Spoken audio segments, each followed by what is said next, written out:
Hello everyone, welcome to true IAS and PCS. तो दोस्तों, Ravi B Agrahari की बुक से साइंस एंड टेक्नोलॉजी में हम लोग स्टार्ट करते हैं थर्ड चैप्टर को,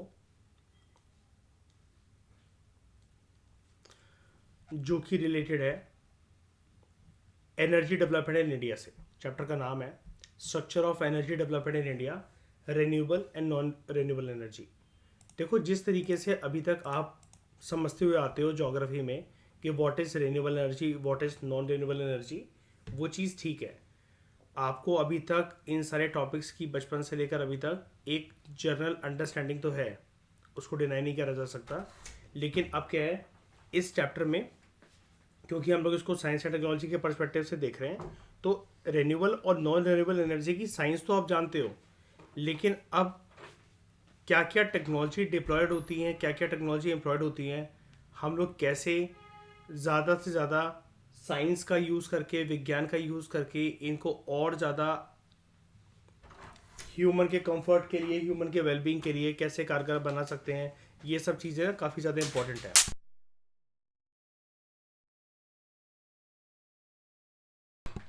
ये सब चीज़ें काफ़ी ज़्यादा जो है वो इम्पोर्टेंट है।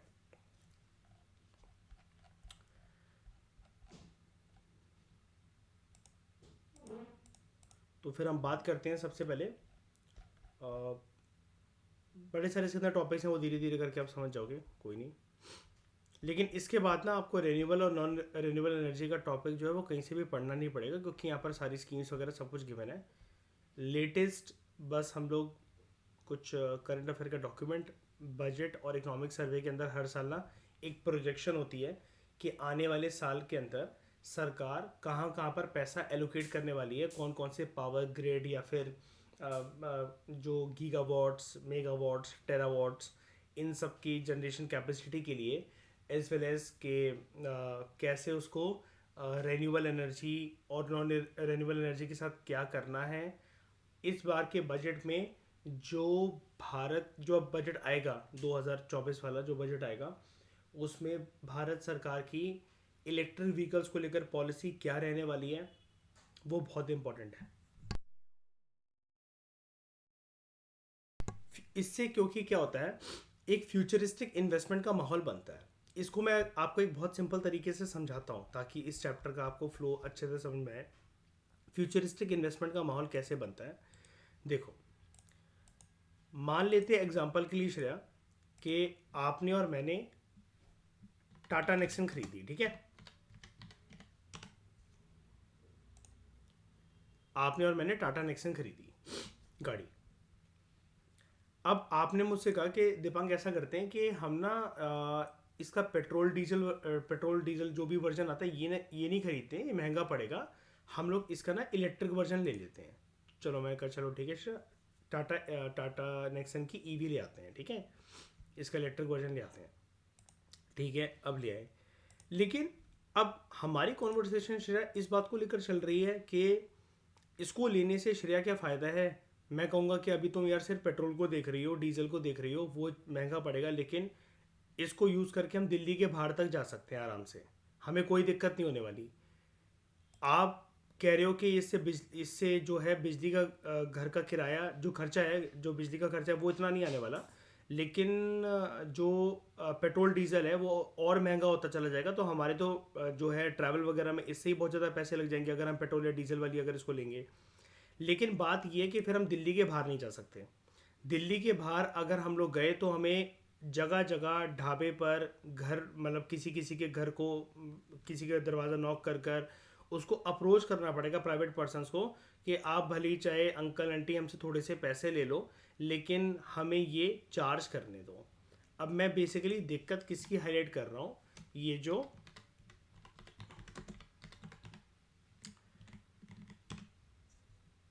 इलेक्ट्रिक व्हीकल्स के जैसे जो चार्जिंग स्टेशंस होते हैं, लाइक ये, ठीक है। अगर मैं ये बता दूं आपको, दिल्ली के अंदर तो कुछ ऐसे, अब उसके अंदर बात क्या है, फिर हमारी कॉन्वर्सेशन श्रेया इस चीज़ को लेकर चल रही है कि पेट्रोल पंप से देखो 5 मिनट 10 मिनट का टाइम भी नहीं लगना है हमें पेट्रोल डीजल को रिफ्यूल करवाने में, लेकिन यहाँ पर हमें कम से कम 15 से 20 मिनट, हो सकता है आधा घंटा भी खड़ा रहना पड़े अगर हमारी जो गाड़ी की बैटरी है वो कंप्लीट तरीके से ज़ीरो हो चुकी है। समझ रहे हो मैं क्या समझा रहा हूँ सबको? ईशा, श्रेया, मयूर, है ना? अब देखो, इससे मैं क्यों कह रहा हूँ कि फ्यूचरिस्टिक इन्वेस्टमेंट कैसे बनती है। मान लो इस साल के बजट में सरकार अपनी जो ईवी अपनी जो एक मिनट रुकना, कल चेंज करता हूँ। सरकार अपनी जो ई व्हीकल्स की जो पॉलिसी है, या पॉलिसी तो चलो ठीक है आ चुकी है, लेकिन अब सरकार का ई व्हीकल्स को लेकर एक फ्यूचरिस्टिक प्लान क्या है, अब ये रियलिटी बन चुकी है, काफ़ी लोग प्रेफर कर रहे हैं, है ना? इवन आपने आई थिंक आप लोगों ने सबने देखा होगा कि कैब्स वगैरह में भी ये जो है ना, ये इलेक्ट्रिक व्हीकल्स प्रेफर होने लगी हैं श्रेया, दिल्ली एनसीआर में चलती हैं। मैं ये नहीं कह रहा कि एकदम से इसकी भरमार हो गई है, शुरुआत हो गई है, लेकिन ठीक है, लोग रख रहे हैं। आपने ईशा इलेक्ट्रिक स्कूटीज देखी होंगी, ओला इलेक्ट्रिक का नाम सुना होगा, और एथर भी आती है, बहुत सारी आती हैं ऐसी, ठीक है। इवन जो ये स्विगी जोमेटो के जो डिलीवरी एजेंट्स हैं, ये भी कई सारे तो लोग बाइक स्कूटी पे अपनी करते हैं डिलीवरी, ठीक है, लेकिन बहुत सारे लोग अब इलेक्ट्रिक स्कूटी इलेक्ट्रिक बाइक्स पे शिफ्ट हो गए हैं, ठीक है। तो अच्छा, अगर आपको ये लग रहा है इलेक्ट्रिक बाइक नहीं आती, इलेक्ट्रिक बाइक भी आती है। एक बहुत फेमस कंपनी उसकी जो चल रही है आजकल इंडिया में, वो चल रही है रिवोल्ट, ठीक है, रिवोल्ट बाइक का नाम है। तो ई व्हीकल्स की फ्यूचरिस्टिक अगर पॉलिसी को अगर सरकार इस साल के बजट में अगर हाईलाइट कर रही है, तो एक इन्वेस्टमेंट देखो इससे कैसे आ सकती है। ये चार्जिंग स्टेशन की इन्वेस्टमेंट आ सकती है कि नहीं आ सकती है कि नहीं? अगर जैसे मान लो श्रेया, आप और मैं ये प्लान बना रहे हैं कि हम जो है गाड़ी पे कुछ पैसे लगाना चाह रहे हैं, गाड़ी खरीदना चाह रहे हैं। बात अगर करें, चलो वो तो कंफर्ट की बात हो गई, या घूमने की बात हो गई, या ट्रैवल की बात हो गई, जो भी है। लेकिन बात अगर हम लोग करें कि हमें किसी ना किसी प्रकार की इन्वेस्टमेंट करनी है, हमारे पास मिलकर श्रेया 1 करोड़ रुपए है और हमें उसको कहीं ना कहीं इन्वेस्ट करना है, 1-2 करोड़ 10 करोड़ रुपए है, कि अच्छा एक बैठे बैठाए फ्यूचरिस्टिक प्लान में हमें किसी में इन्वेस्ट करना है। तो हम ये आने वाले टाइम में, जैसे लोग पहले पेट्रोल पंप के ठेके खरीदते थे, आज भी खरीदते हैं, है ना, लेकिन अब इसका ट्रेंड हमें भी पता है श्रेया, ईशा, मयूर, खत्म होने वाला है ना? आगे चलकर श्रेया petrol is no more a reality, नहीं होने वाली वो रियलिटी। अब बेटर ये नहीं होगा कि अगर आपके आपके मेरे पास 10 करोड़ रुपए, तो हम ऐसे ये जो चार्जिंग स्टेशन है ये बनवाएं हाईवे पर, किसी एक्सप्रेस वे पर, NH1 NH8 NH3, national highway की बात कर रहा हूँ मतलब मैं, या कहीं पर भी किसी भीड़ भड़के वाले इलाके के अंदर जहाँ से लोगों का निकलना हो, और वहाँ पर लोग जो है अपने ओला की स्कूटी को, या फिर जो भी एथर स्कूटी है या गाड़ी है टाटा नेक्सन वगैरह जैसी इलेक्ट्रिक वाली है, कोई भी XYZ कोई भी इलेक्ट्रिक चीज़ है, स्कूटी है, वो बाइक है, वो कार है, उसको वो चार्ज कर सकें, राइट? तो ये एक नई रियलिटी है कि नहीं है? अगर सरकार इस साल के बजट में अगर इसके लिए एक फ्यूचरिस्टिक प्लान देती है, एग्जांपल के तौर पे बता रहा हूँ, सरकार दे चुकी है, ऐसा कुछ भी नहीं है, लेकिन इसके अंदर दिक्कत यही है कि चार्जिंग स्टेशन, चार्जिंग पोर्ट्स की हमारे देश के अंदर बहुत ज़्यादा किल्लत है, अभी भी ये नहीं है। तो मेरी बात समझ पा रहे हो कि कैसे टेक्नोलॉजी की एक फ्यूचरिस्टिक विजन को लेकर इन्वेस्टमेंट कैसे ड्रॉ होती हैं, क्योंकि वो सोचना शुरू कर देती हैं। मैं इसका एक और एग्जांपल आपको बहुत अच्छा दे सकता हूँ, लास्ट एग्जांपल यूज़ कर रहा हूँ, आराम से सुनना। देखो क्या होता है, जब भी एप्पल जो है अपने आईफोन्स को बनाने की बात करता है कि हम नए आईफोन को बनाने जा रहे हैं, तो मार्केट में रिलीज करने से पहले उस आईफोन को उसके ना डमी मॉडल्स वो भर भर के ना सेल आउट करता है, डमी मॉडल्स वो भर भर के सेल आउट करता है। अब डमी मॉडल्स को भर भर के सेल आउट करने से क्या होता है कि जितने भी जो लोग हैं, जो प्राइवेट कंपनीज हैं, अब जैसे ये वाला काम हालांकि एप्पल यूएसए की मार्केट के लिए करता है, लेकिन इससे दूसरी कंट्रीज में भी फायदा हो जाता है। आईफोन के केस में क्योंकि सबको पता होता है कि हाइप बनी होती है, तो डमी मॉडल्स को देखते हुए जो फोन के कवर्स है ना, अलग अलग तरीके के, अब जैसे कवर्स का लोगों को बहुत शौक होता है, बहुत शौक होता है, जितनी भी बात करी जाए इसके बारे में बहुत कम है। किसी पे टेडी बना हुआ है, किसी पे कोई ड्रैगन बना हुआ है, किसी पे अलग अलग कलर हैं, कुछ भी है, मतलब उस पर पत्थर लगे हुए हैं, पीछे रिंग लगी हुई है, जो भी, जितनी बात करी जाए उतनी कम है। कवर्स के शौकीन बहुत निब्बे निब्बिया बहुत होते हैं, ठीक है। तो डमी मॉडल्स के कवर बनाने से एक प्राइवेट लोगों को बेसिकली क्या होता है कि पहले से ही वो अपने गोडाउन में भर भर के कवर्स को रख लेते हैं। अब क्या हुआ, आज मान लो कि आईफोन 16 प्रो मैक्स या iPhone 16, iPhone 16 plus, iPhone 16 pro launch हुए, ये 4 एडिशन 5 एडिशन जो भी हैं वो लॉन्च हुए। तो पहले से ही जैसे वो लॉन्च हो रहे हैं, आज इनकी लॉन्च डेट है, तो आप अगर किसी दुकान वाले के पास जाओगे जो कवर रखता है और जिसने इस डमी मॉडल्स के कवर केस का बनाने का फ़ायदा उठाया हुआ था, तो उसके पास ऑलरेडी वो कवर आपको मिलेंगे, वो कवर आपको मिलेंगे, राइट। तो समझ पा रहे हो कि कैसे एक टेक्नोलॉजी का एक छोटा सा एक माध्यम, पहले वाले केस के अंदर मैंने कैसा एग्जांपल समझाया इन्वेस्टमेंट का, दूसरे वाले एग्जांपल में मैंने क्या समझाया आपको, एम्प्लॉयमेंट जनरेशन। दोनों ने हेल्प करी कि नहीं करी, ठीक है। यहां पर आप रियलिस्टिक एग्जांपल यूज कर सकते हो, आपको क्या किताबी ज्ञान पेलने की जरूरत ही नहीं है, ठीक है। जो आपके आसपास चल रहा है वो लिख सकते हो। लेकिन फिलहाल हम बात करते हैं अब एनर्जी की। पिछले कुछ सालों में क्या क्या हुआ है, भारत ने सस्टेनेबल तरीके से एनर्जी जनरेशन को अचीव करा है।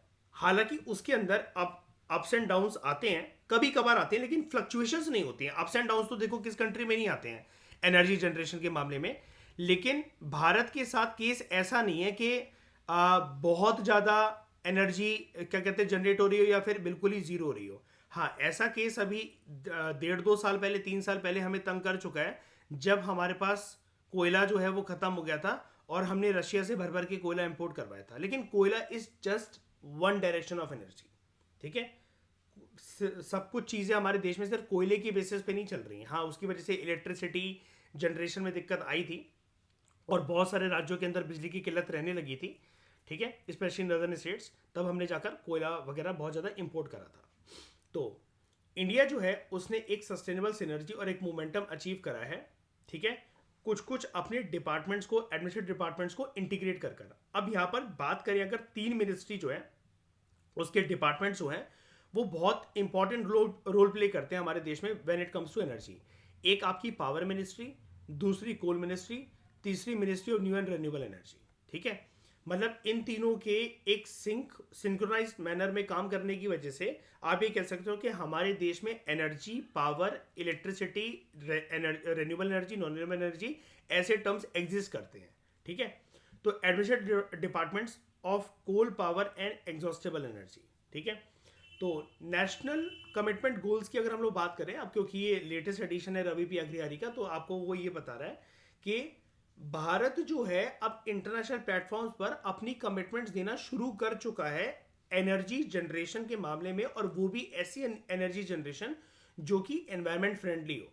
और भारत इस दिशा में जो भी वर्ल्ड में लेटेस्ट टेक्नोलॉजी आ रही है एनर्जी जनरेशन के लिए, like electric vehicles, electric technology in automobile sector, तो उसको भारत एक्सेप्ट करने में चूक नहीं रहा है। भारत इस चीज़ की शुरुआत लेट नहीं करना चाहता है।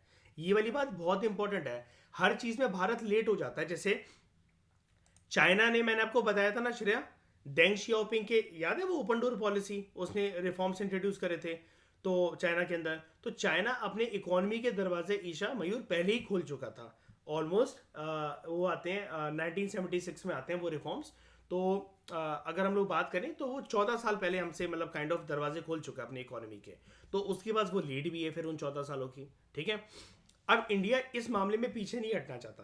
तो national commitment goals set at COP, conference of parties, COP का मतलब होता है कॉन्फ्रेंस ऑफ पार्टीज 26, जो 26 मीटिंग थी कॉन्फ्रेंस ऑफ पार्टीज की, जो कि 2021 में जाके हुई इन ग्लासगो, स्कॉटलैंड कन्वेंशन, जिसको सेट मतलब इन गोल्स को लेकर जो भी कॉप 26 के गोल्स थे उनकी कमिटमेंट जो सेट कर आए थे इंडिया की तरफ से, वो हमारे प्रधानमंत्री श्री नरेंद्र मोदी जी सेट कर आए थे। और वहाँ पर जो है ये बोला गया था इंडिया की तरफ से कि इंडिया जो है एक ऐसी डायनेमिक पॉलिसीज़ को अपने देश में बेसिकली लाने वाला है, इम्प्लीमेंट करने वाला आने वाले सालों के अंदर। और इंडिया एक विजन देखता है कि हम कैसे सस्टेनेबल तरीके से डेवलपमेंट कर सकते हैं और पावर जनरेशन के मामले में भी एक सस्टेनेबल निरंतर जो है हम जनरेशन कर सकें पावर की, इलेक्ट्रिसिटी की, हर चीज़ की, लेकिन उसकी वजह से पर्यावरण को कैसे भी करके नुकसान ना हो।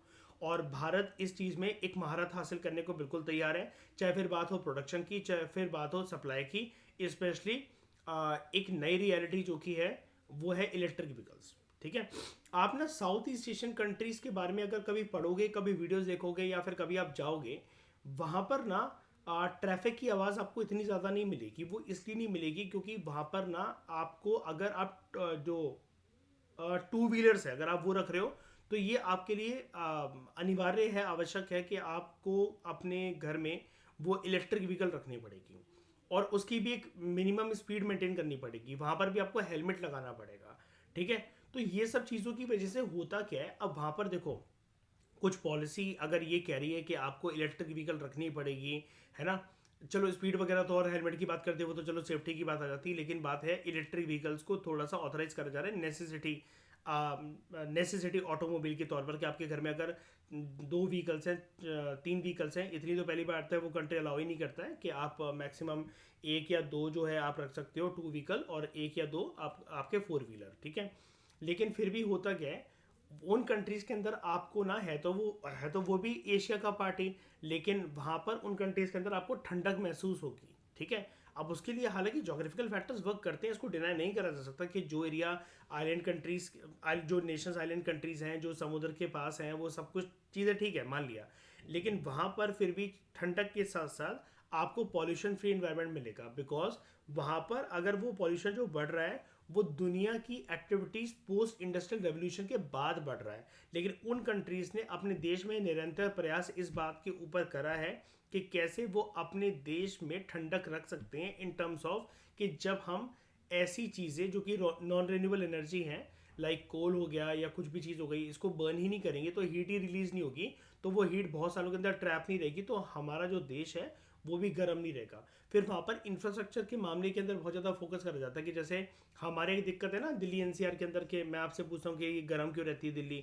इतनी, तो बात सिर्फ ना व्हीकुलर पॉल्यूशन की नहीं है, एग्जॉस्ट से जो फ्यूम्स निकलते हैं, बात सिर्फ उसकी गर्मी की नहीं है, बात यहाँ पर कंस्ट्रक्शन मटेरियल की भी है ना, जो कि डांबर और कंकड़ पत्थर, और स्पेशली जो सरिये वाली जो पाइप्स होती हैं जो घर में यूज़ होती हैं कंस्ट्रक्शन के टाइम पर, जब लेंटर डलता है घरों में हर एक फ्लोर पर, तो वो क्या होता है आपको पता है, मेटल की एक खास बात होती है, वो हीट को एब्जॉर्ब करके बहुत ज़्यादा टाइम तक होल्ड करता है।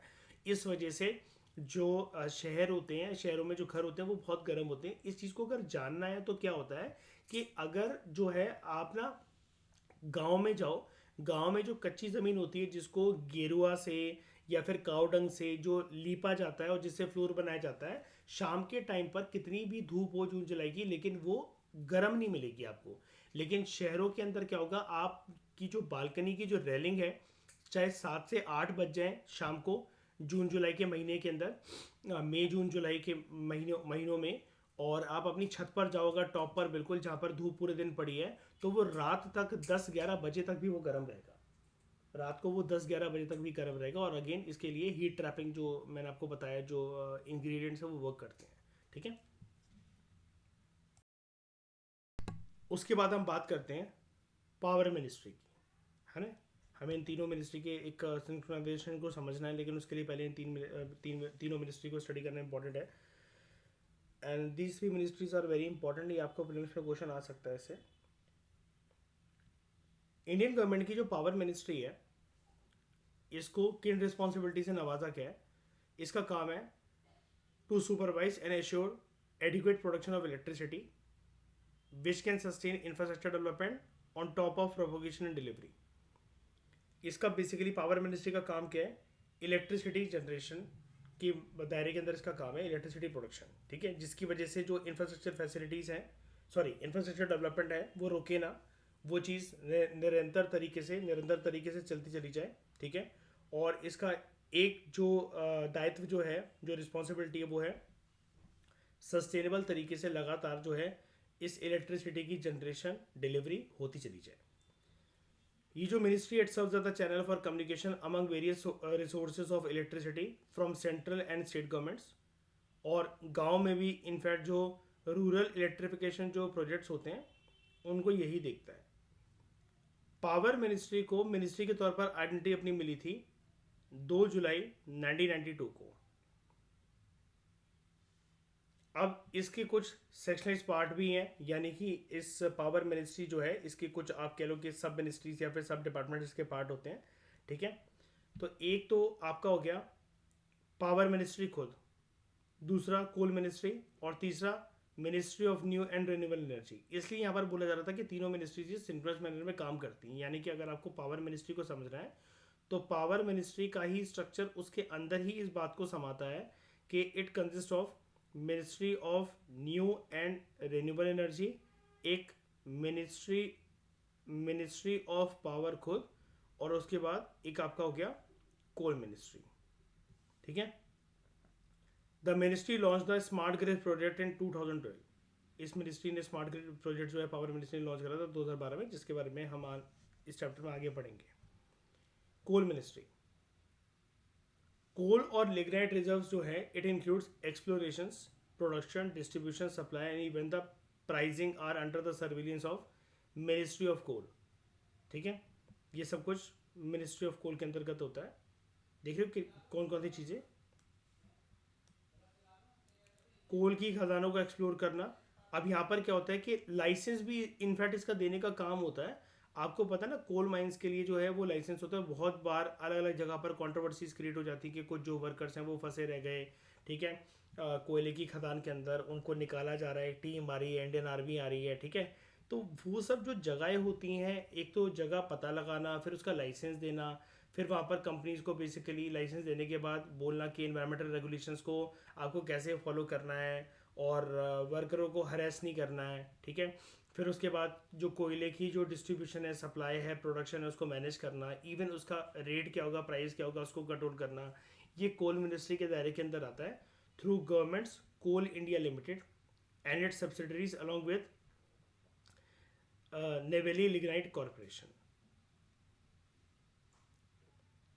उसके बाद ministry of new and renewable energy, department of non conventional energy sources, DNES, इसको स्टैब्लिश करा गया था 1982 में and it became ministry of non traditional energy sources in 1992। Timeline देखना है इसकी ज़रा। 10 साल पहले 1992 में, मतलब 1982 में पहले इसका जो नाम था वो था department of non conventional energy sources.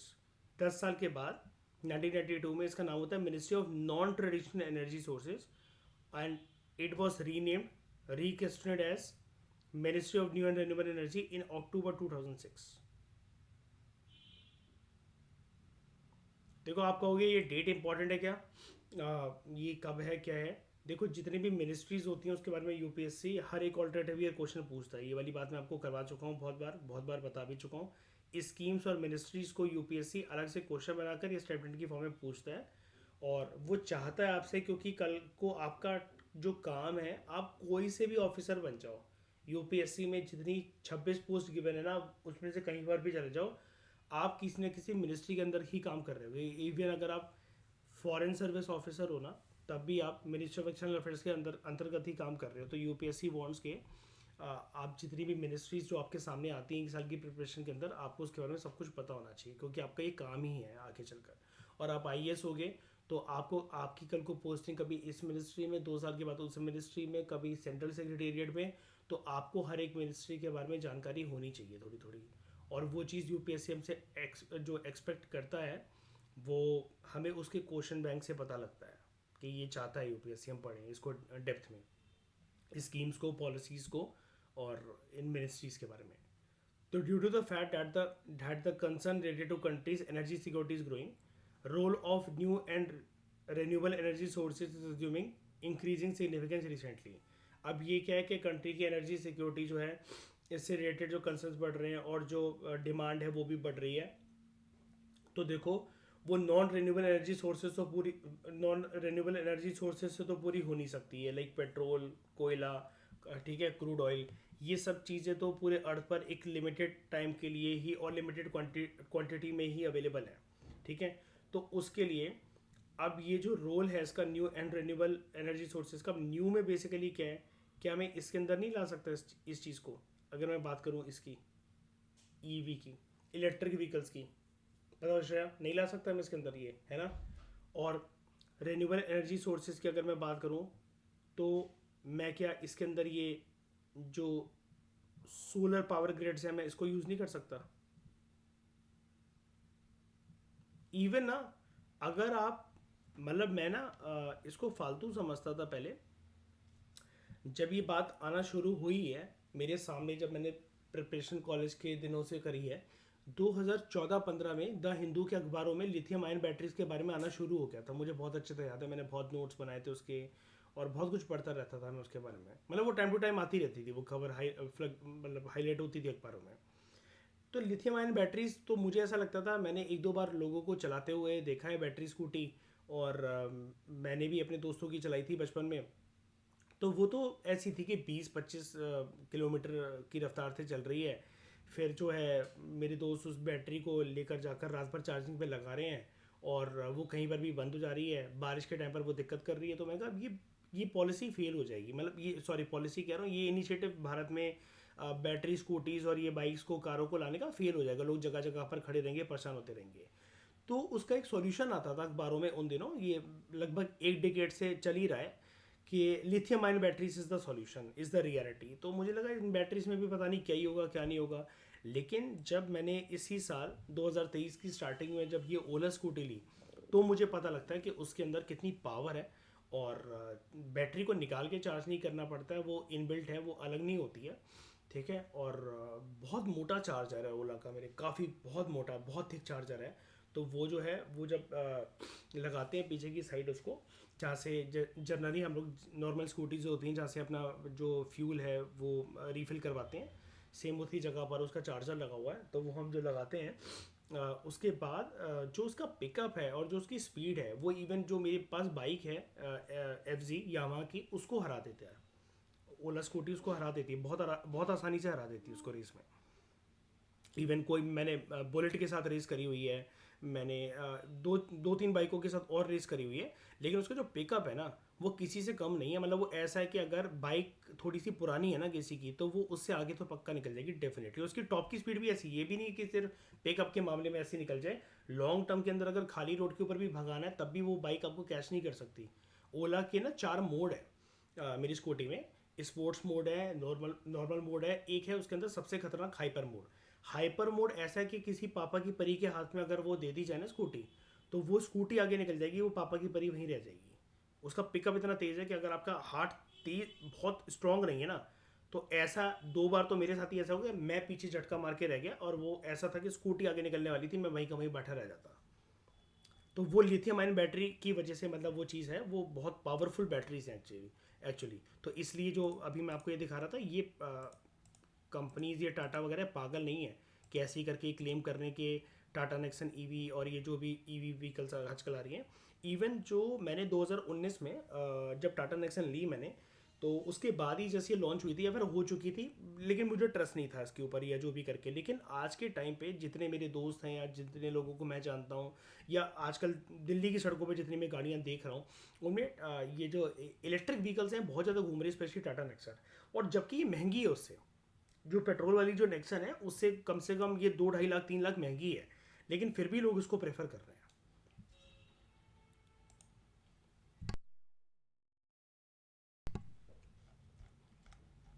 एक वो वाली बात भी हो जाती है, हो सकता है, मुझे पक्का नहीं पता कि सरकार इसको प्रोत्साहन देने के लिए इलेक्ट्रिक व्हीकल्स को और ईवी पॉलिसी के तहत, जैसे मैंने आपको बताया था, आपको याद होगा, ओला में मुझे सब्सिडी मिली थी 20,000 रुपये की, मतलब कैशबैक मिला था 20,000 का गवर्नमेंट ऑफ इंडिया की तरफ से।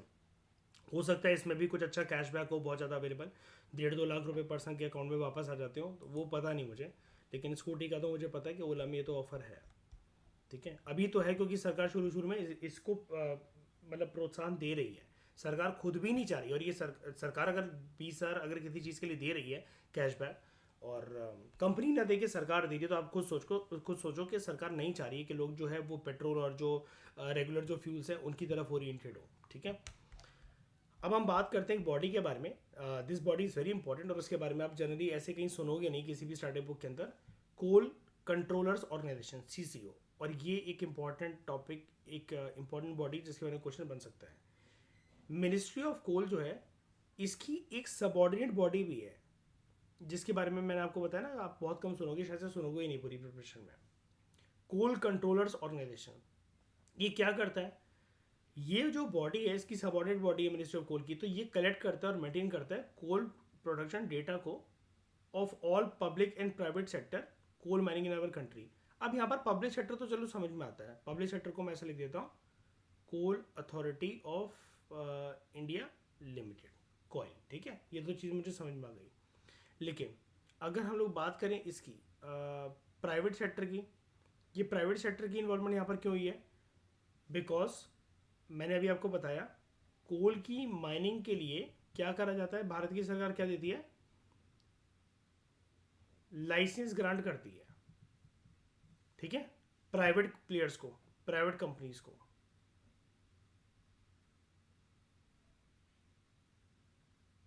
ये वाला काम कैसे करा जाता है, ये वाला काम कैसे करा जाता है? शाबाश, ऑक्शन के थ्रू। इवन आपको पता है ना, आम भाषा के अंदर अगर मैं बात करूं हिंदी बोलकर, कि जो सरकार कभी भी तरंगों का प्रोजेक्ट जो बनाती है इंटरनेट मोबाइल के लिए, जिसको आप स्पेक्ट्रम के नाम से जानते हो, स्पेक्ट्रम वेव्स, उसकी भी ऑक्शनिंग होती है। देश में धीरे धीरे करके हमारे माहौल शुरू हुआ था ना, एलपीजी रिफॉर्म्स के बाद 1G 2G 3G 4G, और आज हम कहाँ पर पहुँच गए, 5G पर, राइट? तो of all public and private sector coal mining in our country अभी कैसे काम करता है, ऑन अ मंथली बेसिस। ये वाली बात याद रखना प्लीज़ यार, ये इंपॉर्टेंट है। एक तो डेटा कलेक्शन का इसका काम है, पब्लिक और प्राइवेट बॉडी दूसरा कीवर्ड है, और तीसरा मंथली बेसिस पर। इसका हेडक्वार्टर कहाँ है, कोलकाता में, और फील्ड ऑफिसेज कहाँ कहाँ पर है, धनबाद, रांची, बिलासपुर, नागपुर, संबलपुर, कोथागुदम और Asansol. Functions and responsibilities of coal controllers organisation. अब जो डेटा कलेक्शन का काम है, तो डेटा कलेक्शन करा क्या जाता है, जर्नल चीज़ है, इसके अंदर आप कोई भी 3-4 चीज़ें आप समझ लोगे। प्रीलिम्स के अंदर बस आपको पहचानना ही, आपसे कोई भी मेंस में लिखने के लिए नहीं कहने वाला, ठीक है। It does inspections of collieries to ensure the quality with respect to the grade and size of course. अब ये जो कोलिररीज हैं, ये बेसिकली ना कोल माइंस या फिर जो ब्लॉक्स हैं ना, वहाँ पर जहाँ पर भी कोयला मिला है या जहाँ पर भी इंस्पेक्शन होने वाली है, उनको बेसिकली इंश्योर करता है कि यहाँ पर क्या ग्रेड है, क्या साइज है कोयले का। अब इस इंस्पेक्शन से होता क्या है, ये कोलिररीज की इंस्पेक्शन से, इससे ना ये परमिशन देता है, मतलब ये ना डेटा देता है सबसे पहले तो, फिर मिनिस्ट्री ऑफ कोल इसके अंतर्गत परमिशन देती है। यहाँ पर अभी जो है कोयला मिला है, कोयले की खदान है, लेकिन क्या ये राइट टाइम है कि हम जो है ऑक्शनिंग करवा के प्राइवेट प्लेयर्स को, या फिर ऑक्शनिंग ना भी करवा के हम खुद भी खुदाई शुरू करके इस कोयले को निकालना शुरू करें? हो सकता है श्रेया कि उसको कुछ और सालों का टाइम दिया जाए तो वो कोयला और अच्छा हो जाए क्वालिटी में, है ना। जितना उसको टाइम के लिए छोड़ोगे तो वो उतना अच्छा हो जाएगा ना। हम लोग फॉसल फ्यूल को, हम लोग किसी भी फॉसल को फॉसल फ्यूल कब बोलने लग जाते हैं, वो मुर्दे की डेड बॉडी आज गड़ी हो या फिर उसको गड़े हुए 1000 साल हो गए हो, अगर तो बताओ वो फ्यूल कब बनेगा? मिलियनियर्स का, है ना, हजारों साल हो गए, जितना पुराना उतना अच्छी चीज। कोयले के मामले में भी यही होता है ना, कोयला जितना नया तो उतना फुसफुसा सा बेकार। इंडिया के अंदर यही तो चीज है, मैं निकालने की बात नहीं कर रहा हूं, लेकिन इंडिया के अंदर क्या है, इंडिया के अंदर जो कोल डिपॉजिट्स है ना, वो रीसेंट ईयर्स के हैं, रीसेंट डिकेड्स के हैं, जबकि जिन कंट्री से मंगवाते हैं वहां पर मिलियंस ऑफ ईयर्स साल, वो थाउजेंड्स ऑफ ईयर्स साल पुराने हैं, राइट। और कोयला बनता कैसे है, जब एक पूरे का पूरा जो जंगल है या कोई भी जो चीज है वो पूरी समा जाती है धरती के अंदर, है ना, और under intense heat and pressure conditions, जो कि उसको सहने को मिलता रहता है सालों तक, हजारों सालों तक, तब जाकर वो कन्वर्ट हो जाता है किसमें, वो लकड़ियां, वो सारी चीजें किसमें, कोयले के अंदर।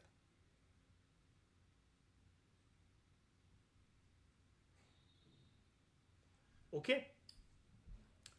उसके बाद it works as an appellate authority in case of any dispute which rise between consumers and owners in respect of grade and size of coal. यानी कि देखो, खुदाई करने वालों ने, प्राइवेट प्लेयर्स ने खुदाई करी परमिशन लेकर, और उन्होंने बोला ये कोयला अच्छे ग्रेड का है, अच्छे साइज का है।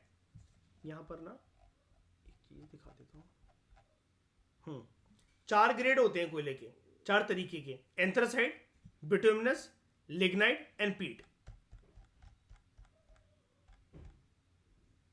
अब यहां पर क्या है, ध्यान से समझना, एक प्राइवेट प्लेयर ने यहां पर परमिशन लेकर सरकार से खुदाई करी कि कल को वो इंटरेस्टेड थे कि कल को कोयला वगैरह मिलेगा तो हम फिर ऑक्शन के थ्रू परमिशन वगैरह भी ले लेंगे, लाइसेंस वगैरह मिल जाएगा और 10-15 साल आराम से कोयला कोयला वगैरह निकालेंगे। तो है क्या,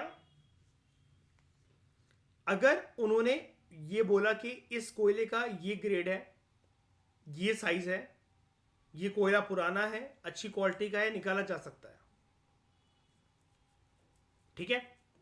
और जिसने कोयला खरीदा उसके बाद, मतलब किसी को तो बेचेंगे ना निकालने के बाद, प्राइवेट प्लेयर से जो भी है, जहां पर वो कोयला गया किसी कंज्यूमर के पास, अब वो कंज्यूमर यहां पर कौन है, आपके और मेरे जैसे लोग नहीं है कि घर पे जो है वो पनीर टिक्का या फिर चाप को बेसिकली रोस्ट करने के लिए वो कोयला लेकर जा रहे हैं। यहाँ पर बड़ी बड़ी फर्म्स, बड़ी बड़ी इंडस्ट्रीज, ठीक है, मेटलर्जिकल सेक्टर, जहाँ पर हर जगह पर कोयले की आवश्यकता, जिसको भी एक्सवाइजेड कुछ भी आप मान लो, उसने कोयला लिया। इलेक्ट्रिसिटी जनरेशन कंपनीज या जो भी प्राइवेट प्लेयर्स, जैसे दिल्ली के अंदर आपको पता है ना बिजली कौन देता है, दिल्ली एनसीआर के अंदर बीएसईएस, किसकी कंपनी है वो, अनिल अंबानी की कंपनी है, ठीक है।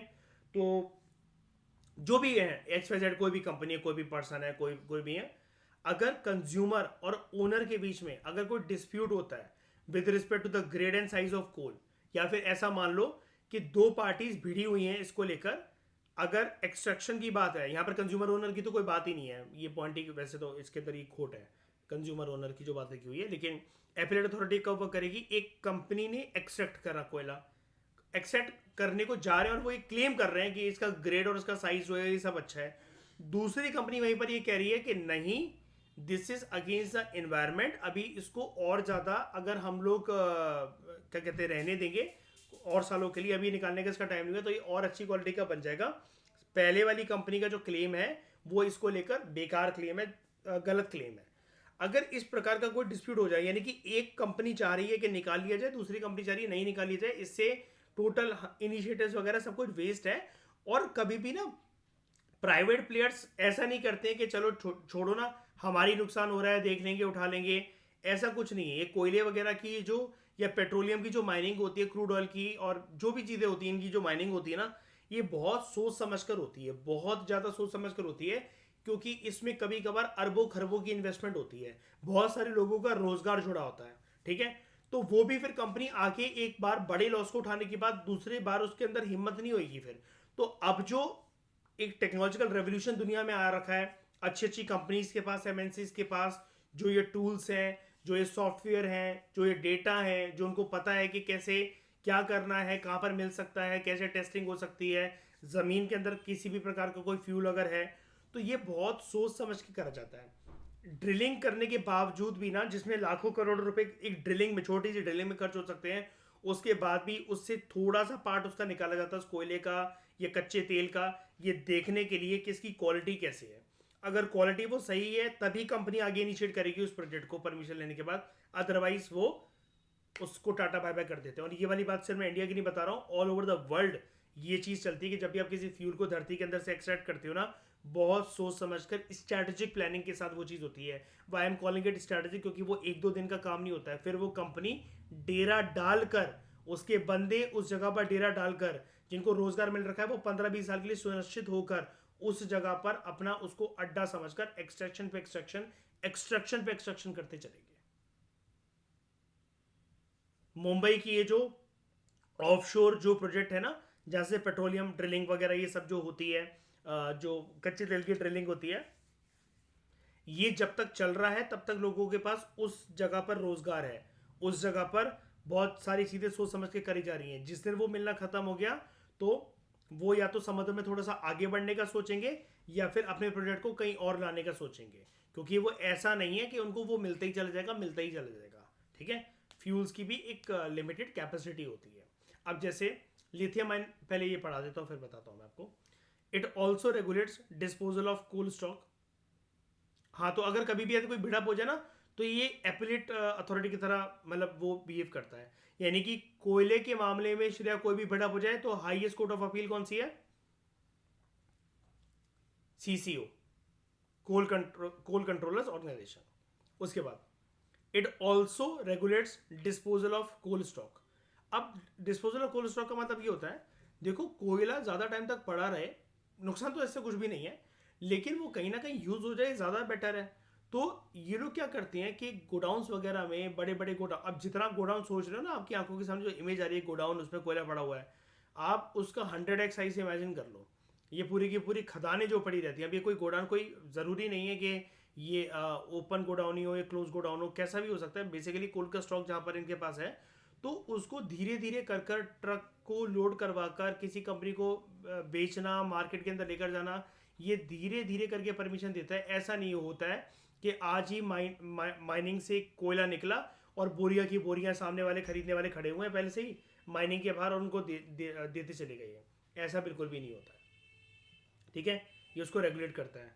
उसके बाद it provides grant for opening और reopening permission of any coal mine, ठीक है। जैसे कि एक कंपनी बोल रही है कि यहाँ पर हमें मिल रखा है तो कोयला वगैरह, तो आप और हम मिलकर अच्छा प्रॉफिट एंजॉय कर सकते हैं, इसको अच्छा कोयला की जो स्टॉक है वो हमारे पास हो सकती है, तो उसके लिए परमिशन देना। या फिर अगर कोई माइनिंग में प्रोजेक्ट चलकर बंद हो गया था, लेकिन वो कंपनी क्लेम कर रही है कि हमने पता लगाया कि थोड़ा सा अगर इसकी आगे और खुदाई कर दी जाए तो एक और बहुत बड़ी माइन, कोल माइन हमारा इंतज़ार कर रही है, उसको दोबारा रीओपन हमें करना चाहिए, तो ये उसके लिए परमिशन देता है। कोल माइनिंग के साथ एक बात होती है, आई थिंक आपको पता होगी, कभी भी ना धरती के अंदर से किसी भी चीज़ की, संसार में किसी भी चीज़ की ड्रिलिंग करी जाती है, जब वो जगह से वहाँ पर ड्रिलिंग करते करते उस चीज़ की पूर्ति हो जाती है, सॉरी सॉरी सॉरी, ड्रिलिंग नहीं, ड्रिलिंग करने के बाद एक्सट्रैक्शन जब करी जाती है, और एक्सट्रैक्शन करते करते किसी भी कच्चे तेल की, या देखो पेट्रोलियम तो मैं कह देता हूँ, लेकिन आप इतने होशियार हो, आप समझ सकते हो कि कोई पेट्रोल हमारा धरती के अंदर कहीं पर भी वेट नहीं कर रहा होता नेचुरल तरीके से, ठीक है। उसको वो कन्वर्जन फॉर्म में या फिर थोड़ा सा वो पॉल्यूटेड फॉर्म में कहीं ना कहीं वो मिलेगा, ठीक है। तो ये जो कच्चा तेल है या कोई भी चीज़ है हम जो निकाल रहे हैं, पेट्रोल, डीजल, कच्चा तेल और एक कोयला वगैरह, जब भी वहाँ पर काम ख़त्म हो जाता है ना, तो शायद आपको एक चीज़ पता होगी ना, हमेशा, मैं नॉर्मल सेंस में बोल रहा हूँ, वो दुनिया में कहीं पर भी हो, अगर वो गड्ढा जो है ना उसको भर दिया जाता है, ताकि वहाँ पर ना, जब वो प्रोजेक्ट मतलब पूरा कंप्लीट हो गया, मतलब वो 10 साल चला, 20 साल चला, 50 साल चला, 150 साल चला, उससे कोई मतलब नहीं है, वो गड्ढा काइंड ऑफ भर दिया जाता है।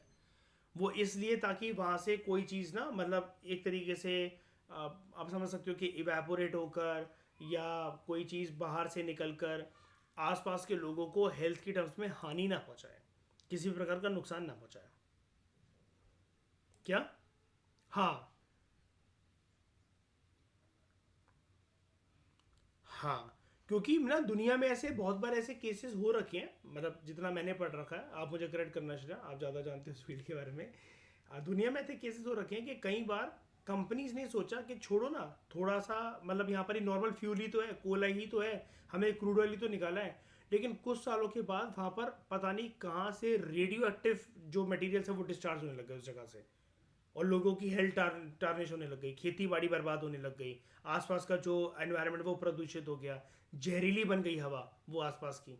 ये सब चीज़ें अवॉइड करने के लिए कंपनीज को इन्वायरमेंट प्रोटेक्शन प्रोटोकॉल्स फॉलो करने पड़ते हैं, और यही उनकी एक तरीके से, कि जैसे मतलब होता नहीं है, आपने किसी जगह पर एक खाना खाया है ना, तो भाई प्लेट उठाकर रख भी दो, जहाँ पर वो रखनी है धुलने के लिए, कहीं वो देनी है ना, वो भी रख दो, तो उसमें आप कोई छोटे थोड़ी ना हो जाओगे। तो ये एक मैनर्स वाली बात है। ऐसे ये जो कंपनी के जो मैनर्स है ना, तो ये एक उसके अंदर उनकी एनवायरनमेंट प्लस सोशल रिस्पॉन्सिबिलिटी का ये पार्ट बन जाती है। और बहुत बार ये चीज़ ना सरकार जब परमिशन देती है तो अनिवार्य भी कर देती है, इसको, इस चीज़ को नेसेसरी भी कर देती है। उसके बाद it does the assessment and collection of excise duty levied on all all raw coal and its dispatch. तो आप इतना समझो, कोयले के ऊपर एक्साइज ड्यूटी लगाने का काम आज आपको जिंदगी में पहली बार पता लग रहा होगा, ये बॉडी है, आप पहले से जानते हो, अच्छी बात है, कोई बात नहीं, लेकिन मैं सबके लिए बता रहा हूँ कि पहली बार आज आपको पता लग रहा है कि जितना भी जो जो कच्चा कोयला है, ठीक है, और वो कहीं पर भी डिस्पैच हो रहा है, कहीं पर भी जा रहा है, वो ट्रेड हो रहा है, बिक रहा है, ठीक है। तो एक्साइज ड्यूटी कितनी लगनी है उसके ऊपर, कितनी कलेक्ट करी जाएगी, मतलब, और कलेक्ट तो ये बेसिकली यही करेगा, असेस करने का, कलेक्शन करने का काम एक्साइज ड्यूटी का, ये इसी का होता है, कोल कंट्रोल ऑर्गेनाइजेशन का। यानी कि जितना हम इसको इंट्रोडक्शन में समझ रहे थे ना कि सिर्फ डेटा कलेक्शन का काम मंथली बेसिस पर है ना, हेडक्वार्टर कोलकाता के अंदर है, ये सब ऑर्डिनेट बॉडी है कोल मिनिस्ट्री की, तो इतनी भी छोटी ऑर्गेनाइजेशन नहीं है, काम इसका, दायरा इसका बहुत बड़ा है। और लास्ट चीज जो हमने इसके इंट्रोडक्शन में पढ़ी, it submits monthly coal data, monthly coal report to various central and state government ministries. Central government को तो चलो ये दे ही देती है, लेकिन स्टेट मिनिस्ट्री में कौन सी स्टेट्स को जहां पर कोयला प्रॉपर तरीके से मिल रहा है। इसका हेडक्वार्टर जो है ना कोयला में जो बनाया गया है, ये भी एक इंटरेस्टिंग बात है। वो इसलिए मैंने आपको PMFIS के लेक्चर में एक बार एक मूवी का जिक्र करा था, अगर आपको याद हो, गुंडे, है ना, अर्जुन कपूर और रणवीर सिंह की। उसके अंदर जो वो मूवी है, वो कोलकाता के कोयलों के जो ये जो भंडार हैं, ये जो माइंस हैं वहाँ पर कोयले की, उसके इर्द गिर्द वो मूवी वर्क करती है। और वो एक तरीके से बंगाली पिक्चर है, उसके अंदर जितने किरदार है सारे बंगाली हैं, ठीक है। बंगाल की कहानी के इर्द गिर्द मतलब बेसिकली वो मूव करती है वो कहानी। तो वहाँ पर जो आपको कोल ब्लॉक्स और वो सब वो दिखाए गए हैं, ठीक है। उसके बाद हम बात करते हैं दोस्तों, Indian renewable energy development agency, IREDA. India ने renewable energy development agency, Indian renewable energy development agency को स्टैब्लिश करा था 1987 में, as a public sector non banking company, as a public sector non banking company under ministry of new and renewable resources. जिसका primary goal क्या था, देखना, goal देखना, providing loans for new and renewable sources of energy, providing loans, ये statement आ सकती है plains में ऐसी, ठीक है। दिए by promoting project viability, loan मिल जाएंगे, किसी कंपनी के पास इतना ज़्यादा तो वो नहीं हो सकता, पैसा नहीं हो सकता, थोड़े से लोन मिल जाए तो उसकी वजह से एक new and renewable source of energy को लेकर एक अच्छे प्रोजेक्ट जो है वो स्टैब्लिश हो सकते हैं। अब इसने पता है हमारे देश में क्या क्या कर रखा है। जैसे नीचे एक फाइनेंशियल सपोर्ट की आप बात देखोगे, आप लोग बहुत सारी जगह ट्रैवल करते होगे, जैसे जो सन रिच स्टेट्स है ना हमारे देश के, जहाँ पर सूरज निकला रहता है। तो जैसे आपने दिल्ली के बाहर जाते हो, कभी ट्रैवल करते हो, मयूर देखा हो, ईशा आपने देखा हो, श्रेया शायनी आपने भी हो सकता है देखा हो, लेकिन आप क्योंकि बंगाल में रहते हो इसलिए मैं वो चीज़ नहीं लाना चाह रहा, समुद्र के इलाका वो पास है। मैं सोलर पावर ग्रिड्स की बात कर रहा हूँ। आपने देखा श्रेया, कहीं कहीं तो बहुत ज़्यादा बिछी रहती है, बहुत लंबे तादाद में, ठीक है।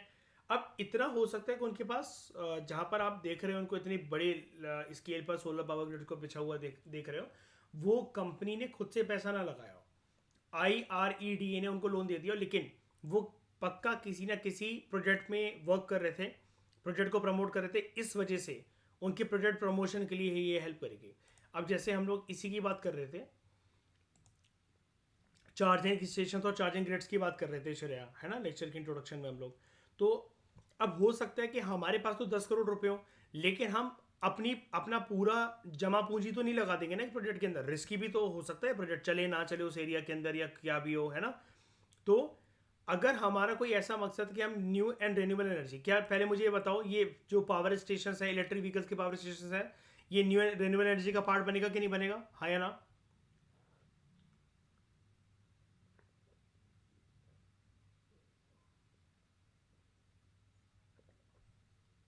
यहाँ पर कोई भी जो चीज़ है, हाँ मैं वही कह रहा हूँ, यहाँ पर कोई भी जो चीज़ें इलेक्ट्रिसिटी वगैरह जो जनरेट हो रही है कोयले वगैरह से तो हो नहीं रही है ना। हम लोग जो है सिलिकॉन, ये सॉरी सिलिकॉन कह रहा हूँ, लिथियम आयन बैटरीज जो है, फोटोवोल्टिक सेल्स हैं, इन सबको यूज़ करके बेसिकली सोलर पावर ग्रिड्स और ये सब चार्जिंग स्टेशन बना रहे हैं। इसके लिए अगर हम इरीडा को अगर अप्रोच करें तो हो सकता है, पॉसिबिलिटी है कि अगर ये ऐसा नया प्रोजेक्ट है तो हमें लोन मिल जाए, अगर हम बड़े स्केल पर इसको करना चाह रहे हैं। और क्या ये एक तरीके से वायबल प्रोजेक्ट है, अगर इरीडा को क्या ये लग सकता है बड़े सारे लोगों की हेल्प करेगा, अगर हम श्रेयस को किसी नेशनल हाईवे पर अगर स्टैब्लिश कर रहे हैं शाइनी, तो कर सकता है शाइनी, इरीडा हमारी हेल्प यही करता है ये, ठीक है। अब सोच के देखो ना, गवर्नमेंट का बेसिकली शेयर देखो, public sector non banking company है, ठीक है, तो पैसा तो है ही ना इसके पास बहुत ज़्यादा, है कि नहीं।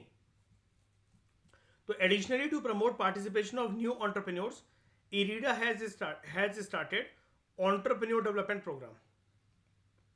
अब देख रहे हो, पार्टिसिपेशन ऑफ न्यू एंटरप्रेन्योर। अगर आज के समय में हम ऐसा एक प्लान लेकर जाएं इनके पास, तो ये क्या हम नए एंटरप्रेन्योर हैं इस प्लान को लेकर? आज से पहले कोई बातें कर रहा है देश में? नहीं ना। आज के समय में लॉन्ग टर्म वायबिलिटी को लेकर क्या ये पेट्रोल पंप खरीदना सही रहेगा? उसका ठेका लेना, मालिकाना हक लेना सही रहेगा? नहीं रहेगा। लेकिन अगर हम ऐसे इलेक्ट्रिक चार्जिंग स्टेशन अगर खोल लें तो शाइनी सही रहेगा। ठीक है।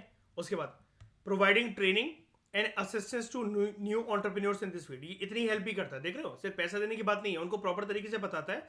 देखो ना, इरीडा कभी चाहेगा कि उसने जो लोन दिया उसके पास कभी वापस ना आए? चाहेगा? क्यों चाहेगा यार? वो चाहेगा ना, मतलब ऐसा अपना नुकसान क्यों करवाना चाहेगा? वो हमेशा चाहेगा कि उसने जो लोन दिया है वो उसके पास वापस आए, राइट?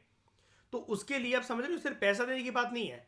मान लो कि हमने उसको आइडिया सुनाया श्रेया, तो वो हमारी हेल्प ही करेगा। देखो ऐसा नहीं, ऐसा कर लो, NH8 पर नहीं, NH16 पर आप स्टैब्लिश कर लो इसको, हमारी बात मानो तो।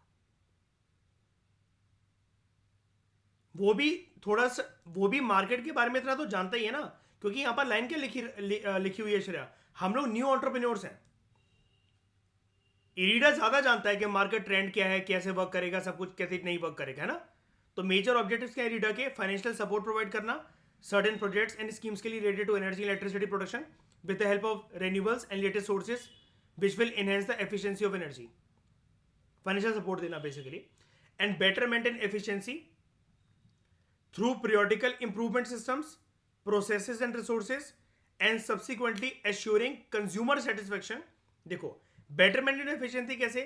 हमने अपने प्रोजेक्ट का मॉडल दिया, लैपटॉप पर इनको बनाकर पीपीटी दिया, कुछ प्रेजेंटेशन दिखाई जैसे मर्जी करके, तो इसने बोला कि अच्छा आप हमें बताइए, मतलब जो भी है, जो भी प्रोसेस वर्क करता है, कि आप हमें बताइए ये कितने वॉट का आप ये चार्जर इस्तेमाल करने वाले हैं, ये पाइप जो है ये कौन सी इस्तेमाल करने वाले हैं, ये जो हैंडल है ये कौन सा होगा, इसके अंदर स्कूटी के कितने बनाने का सोच रहे हैं और गाड़ी का बनाने का कितना सोच रहे हैं।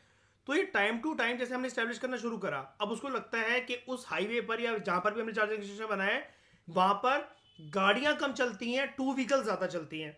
तो आगे चलकर हमें एक तरीके से हेल्प करेगा पीरियोडिकल इंप्रूवमेंट सिस्टम में, यानी कि हमें इंटरवेंशन के तौर पर हमें एक अच्छा सुझाव देगा, रिसोर्सेज भी दे सकता है हमें कि कैसे तुम जो है चार्जिंग स्टेशन ज्यादातर तुम्हारे पास मुझे दिख रहे हैं एरिडा में बोलेगा 4 व्हीकल्स को लेकर, तो तुम 2 व्हीकल्स वाले भी बनाओ। उसके बाद लोगों की कंप्लेंट आ रही है बहुत सारी जगह पर दूसरे राज्यों के अंदर, ये वाली पाइप से ना उनकी अच्छी चार्जिंग नहीं हो पा रही, उनको ज्यादा टाइम लग रहा है। हो सकता है आगे चलकर वो हमें सपोर्ट दे या फिर एडवाइस करे, इसकी जगह किसी दूसरी कंपनी की मोटी वाली पाइप लगा लो, ये हैंडल चेंज कर दो, और आगे चलकर अब क्योंकि तुम्हारा ट्रैफिक बढ़ रहा है तो अब जो ये स्टेशन लगाना तो ये ऐसे लगाना कि जिसके अंदर तीनों की पावर कंबाइन होती है, मोटे वाले स्टेशन लगाना। कुछ भी बोल सकता है, मतलब मैं एक एग्जांपल, एक स्टोरी बना रहा हूं, मतलब बेसिकली समझ गए ना। And subsequently assuring consumer satisfaction, तो वो ऐसा कर क्यों रहा है, इतनी मदद हमारी क्यों कर रहा है, ठीक है, उसको क्या चाहिए हमसे? उसको हमसे कुछ नहीं चाहिए, वो कंज्यूमर की सेटिस्फेक्शन के लिए काम करता है। इलेक्ट्रिक व्हीकल चार्जिंग स्टेशन जैसे ये हो सकता है कि ये बोला जाए कि ये देखो, एक छोटी सी बात बोल दी जाए एडिटर के द्वारा कि यार ये जो पाइप है ना ये गाड़ी तक पहुंच नहीं पाती, अगर गाड़ी दूसरी साइड अगर पार्क है तो उनको मोड़ कर वो करनी पड़ती, तो अगली बार ये वाली तुम पाइप चेंज करके लंबी पाइप कर दो इसको, ताकि वो यहाँ तक आ पाए। एक छोटा सा सजेशन इसने दिया, हो सकता है इसके लिए वो हमें रिसोर्सेज भी दे, ठीक है, और क्या कहते हैं, या फिर हमें सजेशन दे। तो it will assure consumer satisfaction in addition to the share of ERIDA in the sector of renewable energy through innovation। तो इस डिस्कशन में दोस्तों फिलहाल इतनी। इंट्रोडक्शन के लिए मैंने आपको डिपार्टमेंट्स और मिनिस्ट्रीज तो कवर करवा दी, अब हम बात करेंगे non renewable and renewable source of energy के बारे में, जिसके बारे में आप ज्योग्राफी में पढ़ते रहते हो, लेकिन यहाँ पर थोड़ा सा टेक्नोलॉजिकल पर्सपेक्टिव के हिसाब से उसको हम डिस्कस करेंगे ज्योग्राफी की चीज़ों को। Thank you very much.